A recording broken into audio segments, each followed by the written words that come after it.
নমস্কার।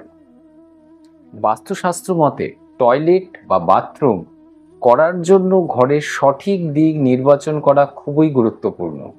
আপনি যদি ভুল জায়গায় ভুলভাবে আপনার বাথরুমটি বা টয়লেটটি করে ফেলেন, তাহলে আপনার জীবনে বা আপনার পরিবারের জীবনে নেমে আসতে পারে ভয়ানক খারাপ পরিস্থিতি।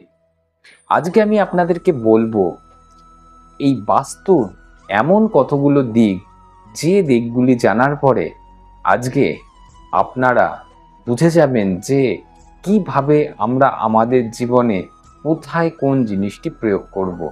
কারণ আজকে শুধু বলবো না যে টয়লেটটি কোথায় করলে ভালো হবে, টয়লেটটি কোথায় করলে খারাপ হবে। আজকে আপনাদের এর সাথে সাথে জানাবো আমি যে বাস্তুশাস্ত্রের কোন দিকটি কোন গ্রহ নিয়ন্ত্রণ করে এবং তার ফলে আমাদের জীবনে কি প্রভাব পড়তে পারে। আপনি যখন জেনে যাবেন যে কোন গ্রহটি কোন দিক নিয়ন্ত্রণ করে এবং আমাদের কি জীবনে প্রভাব বিস্তার করে, তখন আপনি সেই দিকের গুরুত্ব আপনার জীবনে কি আছে সেটাও আপনি বুঝে যাবেন। তাই আজকের ভিডিওটি আপনার জন্য খুব গুরুত্বপূর্ণ হতে চলেছে। অনুষ্ঠানটি প্রথম থেকে শেষ পর্যন্ত দেখুন, অবশ্যই ভালো লাগবে। আর যদি ভালো লাগে তাহলে আপনার নিকটতম আত্মীয় স্বজন বন্ধু বান্ধবের মধ্যে ভিডিওটি ছড়িয়ে দিন, তাদেরও উপকারে লাগবে। তো চলুন এবার আলোচনা করুন। প্রথমে বলবো বাস্তুর পূর্ব দিকটা কোন গ্রহ নিয়ন্ত্রণ করে। পূর্ব দিকে নিয়ন্ত্রণ করে স্বয়ং সূর্য অর্থাৎ রবি। এই দিকের দেবতা হচ্ছে স্বয়ং ইন্দ্র। এই দিক থেকে আমরা আমাদের জীবনের যত রকমের প্রকাশ আছে সেই প্রকাশ বিস্তার করতে পারি। আমাদের যত খ্যাতি আছে, যশ আছে, রাজসুখ আছে, আমাদের জীবনে নেতৃত্ব দেওয়ার যে ক্ষমতা রয়েছে, সব আমরা এই পূর্ব দিকটা থেকে নিয়ন্ত্রণ করতে পারি। তাই আমাদের বাস্তুশাস্ত্রে যদি পূর্ব দিকটা খারাপ থাকে, তাহলে কিন্তু আমাদের এই জায়গাগুলো নষ্ট হয়ে যেতে পারে। তাই সর্বদা মাথায় রাখতে হবে পূর্ব দিকটি ভালো রাখার জন্য। দ্বিতীয়ত হচ্ছে পশ্চিম দিক। পশ্চিম দিকটাকে নিয়ন্ত্রণ করে আমাদের শনিদেব, আর এই দিকের দেবতা হচ্ছে স্বয়ং বরুণ।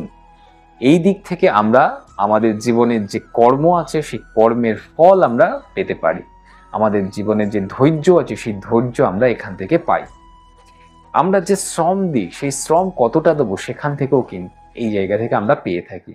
আমরা এখান থেকে শ্রম দেওয়ার ফলে যে আমরা আয় কতটা করব সেটাও আমরা কিন্তু এই দিকটা থেকে পেয়ে থাকি। তাই পশ্চিম দিক যদি আপনার ঠিক না থাকে, তাহলে আপনার জীবনে শ্রম, আয়, অর্থ এগুলোও কিন্তু ডিস্টার্ব হয়ে যাবে। তাই পশ্চিম দিকটার গুরুত্ব কিন্তু আমাদের বাস্তুশাস্ত্রে প্রচণ্ডভাবে রয়েছে। এরপরে আমি বলবো উত্তর দিকের কথা। উত্তর দিক নিয়ন্ত্রণ করে বুধ গ্রহ, আর এই দিকটার অধিপতি গ্রহ হচ্ছে কুবের দেব। কুবেরের কথা শুনে বুঝতেই পাচ্ছেন এই দিকটা হচ্ছে আমাদের অর্থের জায়গা, অর্থাৎ ধন সম্পত্তির জায়গা। আপনার কত ধন সম্পত্তি হবে অর্থাৎ জমাতে পারবেন, আপনার বুদ্ধি কতটা আপনি জীবনে কাজে লাগাতে পারবেন, আপনার শিক্ষা আপনি কত দূর পর্যন্ত এগিয়ে নিয়ে যেতে পারবেন, এই উত্তর দিক আপনাকে নিয়ন্ত্রণ করবে। তাই উত্তর দিক যদি আপনাদের ঠিক না থাকে, তাহলে আপনার ধন সম্পত্তি, বুদ্ধি, শিক্ষা এগুলো কিন্তু ঠিক থাকবে না। তাই উত্তর দিকটা বাস্তুশাস্ত্রে অনেক গুরুত্ব দেওয়া হয়েছে। এরপরে আমি বলবো আপনাকে দক্ষিণ দিকের কথা। দক্ষিণ দিক মঙ্গল গ্রহ নিয়ন্ত্রণ করে, আর এই দিকটির দেবতা হচ্ছে যম। এই দিক থেকে আমাদের জীবনের কতটা সাহস আছে, জীবনে কতটা এনার্জি আছে, শক্তি আছে, সেগুলো যেরকম নিয়ন্ত্রণ করে, তেমনি আমাদের কত শত্রু হবে, আমাদের জীবনে কত দুর্ঘটনা হবে, অস্ত্রোপচার হবে, রোগ ব্যাধি হবে, সেটাও কিন্তু দক্ষিণ দিক নিয়ন্ত্রণ করে। তাই দক্ষিণ দিকটাকে যদি ঠিকঠাকভাবে ব্যালেন্স না করা যায়, তাহলে আমাদের জীবনে শক্তি, সাহস, এনার্জি, দুর্ঘটনা, শত্রু এগুলো কিন্তু বৃদ্ধি পাবে। এরপরে আসবো আমাদের যে কোণগুলো রয়েছে। এতক্ষণ বললাম যে চারটি দিক রয়েছে, এবার আমাদের যে চারটি কোণ রয়েছে সেই চারটি কোণের কথা এবার বিস্তারিতভাবে আপনাদের সামনে বলছি। চারটি কোণের মধ্যে প্রথমেই আমি বলবো ঈশান কোণের কথা, অর্থাৎ উত্তর পূর্ব কোণ। এই কোণটাকে নিয়ন্ত্রণ করে বৃহস্পতি। বৃহস্পতি এবং এর দেবতা হচ্ছে স্বয়ং শিব। এই কোণটা যদি ঠিক না থাকে তাহলে আমাদের জীবনে অনেক প্রবলেম আসতে পারে, কারণ এটাই হচ্ছে বাস্তুদেবের মাথা। আর এই মাথা যদি ঠিক না থাকে আমাদের জীবনের সমস্ত কাজ এলোমেলো হয়ে যায়, কারণ এখান থেকে আমাদের জীবনের যত জ্ঞান অর্জন হয় সেই জ্ঞান আমরা এখান থেকে পাই। আমরা যদি সঠিক জ্ঞান না পাই তাহলে আমাদের জীবনের সঠিকভাবে পরিচালনাও করতে পারবো না। তাই সঠিক জ্ঞান, ধর্মকর্ম এবং আধ্যাত্মিকতার চেতনা এখান থেকেই সৃষ্টি হয়।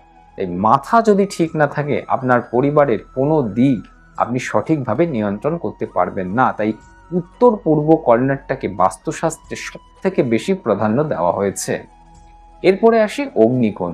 অগ্নিকোণকে নিয়ন্ত্রণ করে শুক্র গ্রহ। আর এই কোণের দেবতা হচ্ছে স্বয়ং অগ্নি।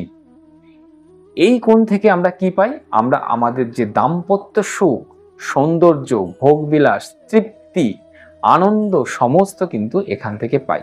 কারণ শুক্র আমাদেরকে যত জীবনের সুখ আছে সেই সুখ প্রদান করে। তাই অগ্নিকোণটা আমাদের যদি ব্যালেন্স না থাকে আমাদের জীবনের কিন্তু সুখও ঠিকঠাকভাবে থাকবে না।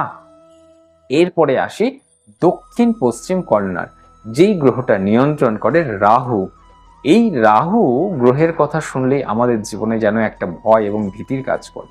হ্যাঁ, তার কারণ এখান থেকে আমরা ভয়, রোগ ভোগ, রোগ শোক, নেতিবাচক যত দুর্ঘটনা এখান থেকেও আমরা পেয়ে থাকি। তাই দক্ষিণ পশ্চিম অর্থাৎ নৈঋত কোণটার প্রতি যত্ন নিতে হবে খুব ভালো, নাহলে আমাদের জীবনের ভয় এবং রোগ শোক নিয়ে আমরা কিন্তু সারা জীবন পড়ে থাকব। শেষে পড়ে থাকছে উত্তর পশ্চিম কোণ অর্থাৎ হচ্ছে বায়ুকোণ। বায়ুকোণকে নিয়ন্ত্রণ করে চন্দ্র এবং কেতু। এই কোণের দেবতা হচ্ছে স্বয়ং পবনদেব অর্থাৎ হচ্ছে বায়ুদেব। এখান থেকে আমাদের মন মানসিকতার অবস্থা কেমন হবে, আমরা কেমন ভ্রমণ করতে পারবো, জীবনের কতটা শান্তি প্রদান করবে, এখান থেকে আমরা নিয়ন্ত্রণ করতে পারি। তাই বায়ুকোণটাও আমাদের কিন্তু সঠিক থাকা প্রয়োজন। এই সঠিক স্থানে যদি সঠিক জিনিস আপনি বাস্তুর মধ্যে না করেন তাহলে এর ব্যালেন্স কি হয়? নষ্ট হয়ে যায়। আর এই ব্যালেন্সকে ঠিক রাখার জন্য প্রত্যেকটি দিকের সঙ্গে প্রত্যেকটি জিনিস ঠিকঠাকভাবে করলে তাহলে প্রত্যেকটি জিনিসের ব্যালেন্স ঠিক থাকে। আজকে আপনাদেরকে বলবো টয়লেটের অবস্থান কোথায় করবেন এই বাস্তুশাস্ত্র অনুযায়ী। কারণ টয়লেট যদি আপনি সঠিক জায়গায় না করেন তাহলে এই যে তত্ত্বগুলোর কথা বললাম এতক্ষণ, এই তত্ত্বগুলো আপনার নষ্ট হয়ে গেলে আপনার বাস্তুর ভারসাম্য নষ্ট হবে, আর বাস্তুর ভারসাম্য নষ্ট হলে আপনার জীবনে তার প্রভাব বিস্তার করবে। তো চলুন আজকে বলি টয়লেট কোথায় করলে আপনাদের জন্য শুভ ফল প্রদান করবে, কোথায় করলে আপনাদের জীবনে অশুভ ফল প্রদান করবে। সবার প্রথমে আপনাদেরকে টয়লেট করার জন্য উত্তর পশ্চিম দিকটাকে বেছে নিতে হবে। উত্তর পশ্চিম দিক মানে হচ্ছে বায়ুকোণ। বায়ুকোণ হচ্ছে সব থেকে শুভ এবং গ্রহণযোগ্য টয়লেট করার জন্য। দ্বিতীয় যে দিক সেটি হচ্ছে গিয়ে আপনাদের পশ্চিম দিক। পশ্চিম দিকেও আপনারা কিন্তু টয়লেট করতে পারে, এটাও বাস্তু অনুযায়ী খুব ভালো বলা হয়েছে। তৃতীয় যে দিক বলা হয়েছে সেটা হচ্ছে দক্ষিণ দিক। তবে দক্ষিণ দিকে যখন করবেন কখনোই পূর্ব ঘাসা করবেন না, কারণ পূর্ব ঘাসা করলে কিন্তু সেটা আপনার বাস্তুর বিরুদ্ধ হয়ে যাবে। তাই দক্ষিণ দিকে করার সময় একটু সচেতন থাকবেন। একদমই টয়লেট করা যাবে না কোন দিকটা? সেটা হচ্ছে উত্তর পূর্ব দিক। উত্তর পূর্ব দিক হচ্ছে আমাদের বাস্তুর মাথা, যেটাকে আমরা বাস্তুর সব থেকে গুরুত্বপূর্ণ এবং প্রধান হিসাবে মনে করি। এই দিকে কখনোই আপনারা পায়খানা বাথরুম করতে পারবেন না, কারণ এখানে যদি আপনারা করেন আপনাদের মনের যে শান্তি সে শান্তি নষ্ট হবে, আপনাদের যে জ্ঞান সেই জ্ঞান সঠিকভাবে আসবে না, আপনাদের যে শারীরিক যে সমস্যা সেই শারীরিক সমস্যা বৃদ্ধি পাবে। তাই এই কর্নারে কখনোই আপনাদের টয়লেট করা উচিত নয়। দ্বিতীয় যে জায়গা সেটা হচ্ছে ব্রহ্মস্থান। ব্রহ্মস্থানেও কিন্তু কখনো টয়লেট করা উচিত হবে না। তৃতীয় যেটা হচ্ছে সেটা হচ্ছে অগ্নিকোণ। অগ্নিকোণেও অর্থাৎ হচ্ছে পূর্ব দক্ষিণ অর্থাৎ দক্ষিণ পূর্ব কোণে কখনোই কিন্তু করা যাবে না। এছাড়াও পূর্ব দিকেও কখনো করা যাবে না, কারণ এই দিকে যদি আপনারা করেন সেখানে অর্থ ক্ষতি হতে পারে, দাম্পত্য কলহ নষ্ট হয়ে যেতে পারে, সুখ শান্তি এগুলো নষ্ট হয়ে যেতে পারে। তাই পূর্ব দিক বা দক্ষিণ পূর্ব দিকে কখনোই কিন্তু আপনারা টয়লেট বা বাথরুম করবেন না। শেষ যেটা বলবো সেটা হচ্ছে দক্ষিণ পশ্চিম কোণ অর্থাৎ নৈঋত কোণ। নৈঋত কোণেও কখনো কিন্তু টয়লেট করতে নেই, কারণ এই কোণেও যদি টয়লেট করেন তাহলে সেক্ষেত্রেও কিন্তু আপনাদের মধ্যে যে সম্পর্ক আছে সেই সম্পর্কের অবনতি ঘটতে পারে, রোগ শোক বৃদ্ধি করতে পারে, একাধিক অ্যাক্সিডেন্ট, দুর্ঘটনা বা অপারেশনের যোগ তৈরি করতে পারে। তাই দক্ষিণ পশ্চিম কর্নারে কিন্তু কখনোই টয়লেট বা বাথরুম করা যাবে না। শাস্ত্র অনুযায়ী যে কটি দিকের কথা বললাম সে কটি দিকে যদি আপনারা টয়লেট করেন সেটিতে খুব উত্তম হবে এবং আপনার পরিবারের জন্য মঙ্গলদায়ক হবে। টয়লেট করার পরে অবশ্যই মাথায় রাখতে হবে তার দরজার দিকটি। দরজাটি অবশ্যই পূর্ব বা উত্তরমুখী করবেন, কারণ এটিই হচ্ছে বাস্তুর মধ্যে একদম শ্রেষ্ঠ দিক। এবং যে টয়লেটের যে সিটটি বসাবেন অর্থাৎ কোমরটি বসাবেন সেটি অবশ্যই উত্তর দক্ষিণে মুখ করে বসাবেন, কখনোই পূর্ব পশ্চিমে মুখ করে বসাবেন না। এটাও কিন্তু বাস্তু অনুযায়ী করবেন। শেষে যেটা বলবো সেটা হচ্ছে ঘরের লেভেল থেকে টয়লেট অর্থাৎ বাথরুমের যে মেঝেটা সেটা অন্তত কিছুটা নিচে করবেন, বিশেষ করে 1 ফুট নিচে করতে পারলে খুবই ভালো হয়। এই কটা দিক যদি আপনারা মেনে চলতে পারেন বা এই জিনিসগুলো যে আপনারা ঠিকঠাকভাবে করে উঠতে পারেন তাহলে অবশ্যই আপনাদের জীবন সুখ সমৃদ্ধিতে ভরে উঠবে। আজকে এ পর্যন্ত। সবাই সুস্থ থাকুন, ভালো থাকুন, আনন্দে থাকুন। আর এই রকম ভালো ভালো ভিডিও পাওয়ার জন্য, দেখার জন্য অবশ্যই চ্যানেলটি সাবস্ক্রাইব করে পাশে থাকুন। নমস্কার।